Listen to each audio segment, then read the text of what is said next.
Izvo kwakubereka mapeaches, mapopo, malemon, magwavha, mango. peaches ataura. Pomegranates, but they're not doing well. I believe that in pomegranate. Granadilla, My passion fruit, banana.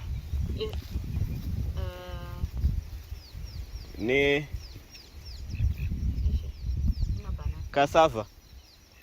My banana. Home banana, uro banana takapisa chura yanyuka. I don't want them as a bunch of my betu amaga. So now, as I am banana which kilo, no go soon capas. Dome airport. What? Dome airport.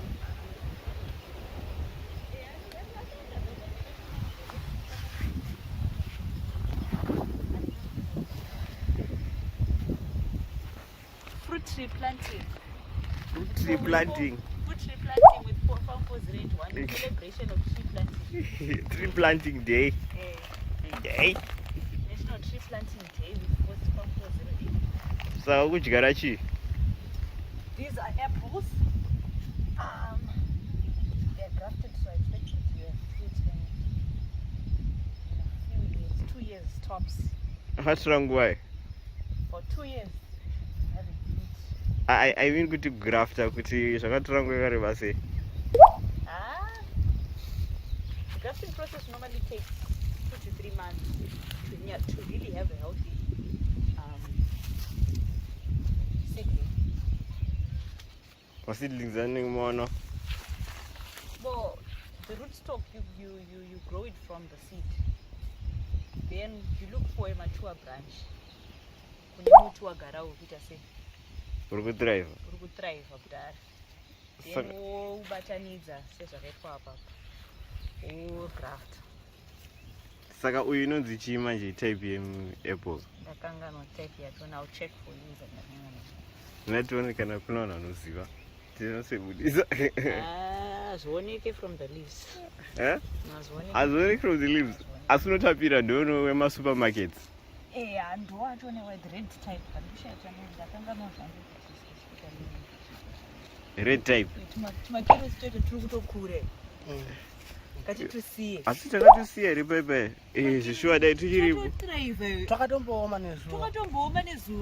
Kauti. Saka chinzi zuva rino hanzi mvura ine fertilizer. Apa tikutonaka sanga. Hanzi mvura kunaya ine fertilizer. Unofunge kudaro.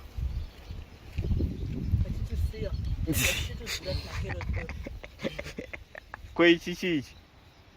Tamarilo. Oh. Tomato. Iri native kuchi inowanikwa upi? Mostly grown kunana Rwanda, New Zealand, commercially. That's where they grow it. Zvakanyanya. Inoshandiswa kubika chicken. Anything you want, it can be a substitute for tomatoes, but it's like a tomato, but with a little sweet taste. So how long does it last? This one lasts about 2 to 3 years of bearing fruit, because after planting it like this one we planted it about a month ago. It will start bearing fruit, I think, by next year, mid next year. Okay. Then it will bear fruit for about 3 years, then dry up and die. No, it will grow. It grows very, very fast. By next year, it will be quite the tree.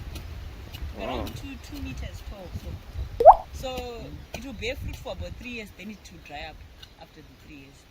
So you have to make sure you So you have to make sure you plant. All right.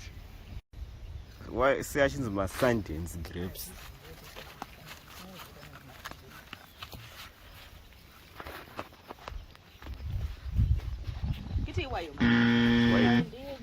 Why? My Sundance grapes. Okay. Sundance grapes. I mustn't Sundance grapes. Most commonly grown in South Africa.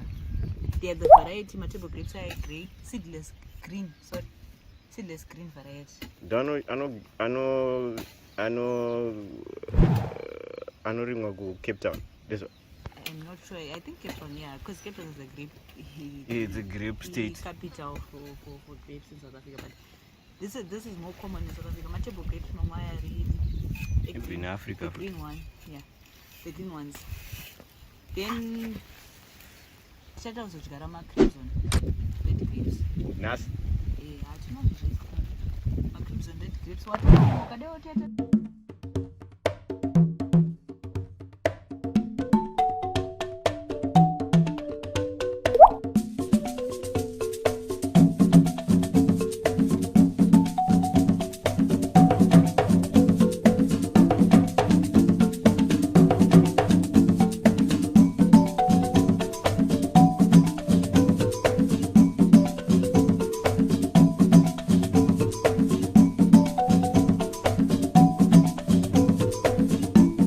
Saka maisa manyo wachi embudzi.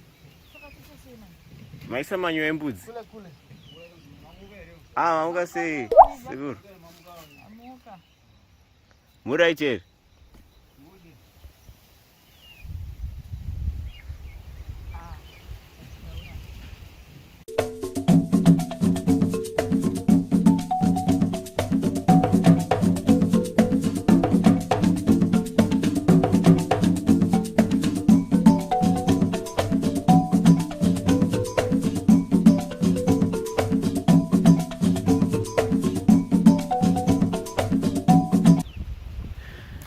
Ayo manyowa embudzi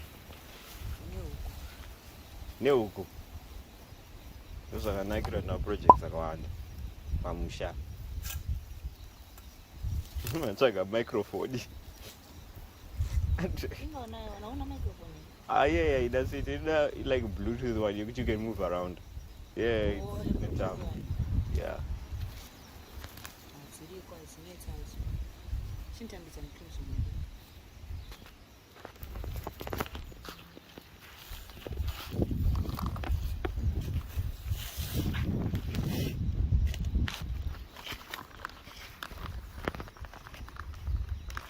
Crimson red. What about tree day? First Saturday of Sunburns. World, not world, it's National Tree Planting Day. You're in Zimbabwe? Yes. Oh, I thought it was a national thing.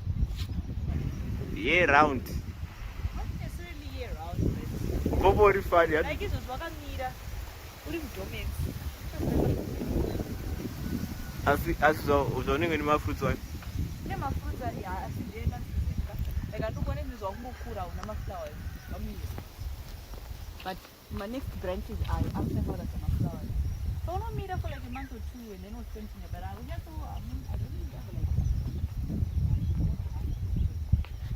to Saka rubo iche nakona babo mpopo ka unonakidza kugadzisa fruit juice. Unonakisa fruit juice aumana undange manwiwa.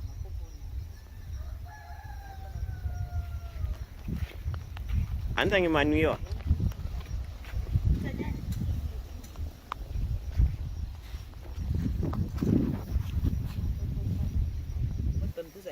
are supposed to be 12 red for red, of which Ator kumba.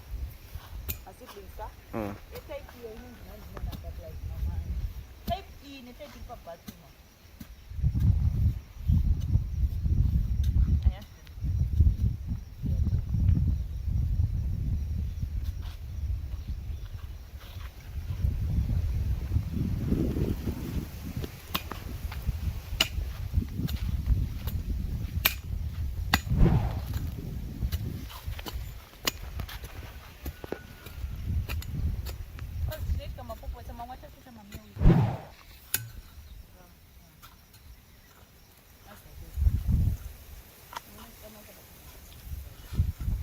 Saka, what's the difference between a male pawpaw and a female?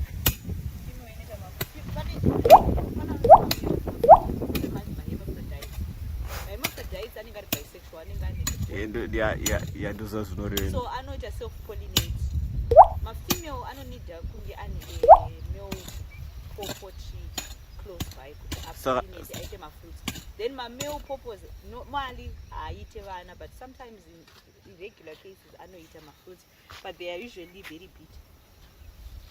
From what I've discovered. Mame wacho. But I eat rubber milk. There's a milk pawpaw tree. I said I have my fruits. I eat my fruits. But I keep it there because no pollinator. I like pawpaw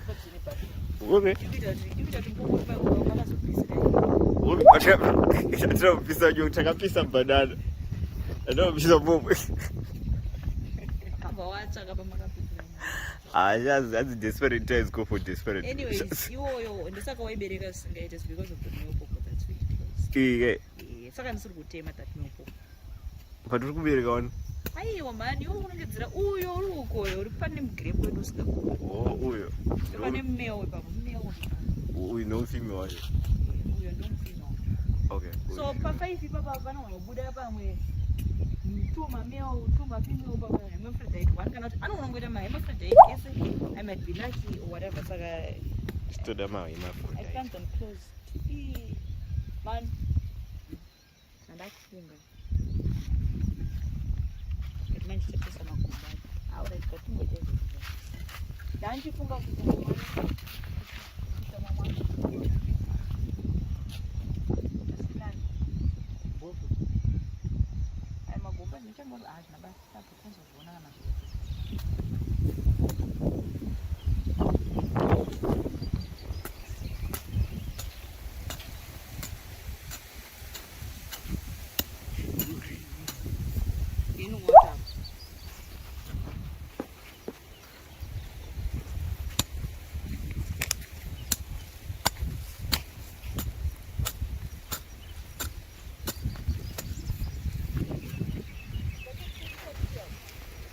Sana huko.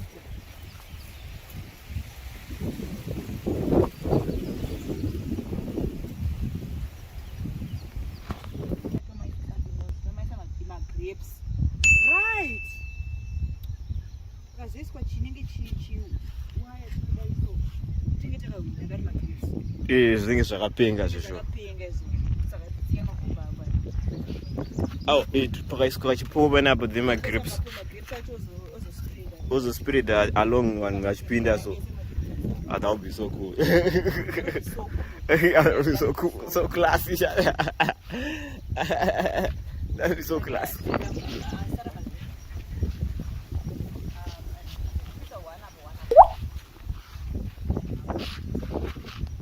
Cassava, iyo cassava.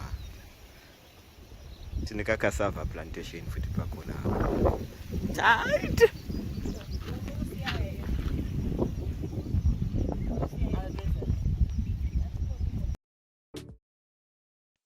Tinotenda nekuona kwamaita nekuona chirongwa chedu chino cheFarm 4081 chanhasi. Kana muchida kudzidza zvimwe zvekurima zvakajeka kupfuura izvi, tinokurudzira kuti mupinde magroup edu matatu ayo anoita huku 4081 rehuku, mbudzi 4081 rembudzi, kana Doe's Cave Rabbitry retsuro kana muchipfuya tsuro. Umu ndoma munowana mukana wekudzidza kutaura nedzimwe nyanzvi nevadzidzi vekurima vakaita semi, pamwe chete nekuwana market network yezvipfuyo kana zvirimwa zvenyu. Munongobata nhamba dzedu idzi dzinoita 0712 150 174 kana kuti 0782 207 671. Tokuonai ikoko murimi munhu hama, kusvikira patichazoonana zvekare muchimwe chirongwa. Musare murugare.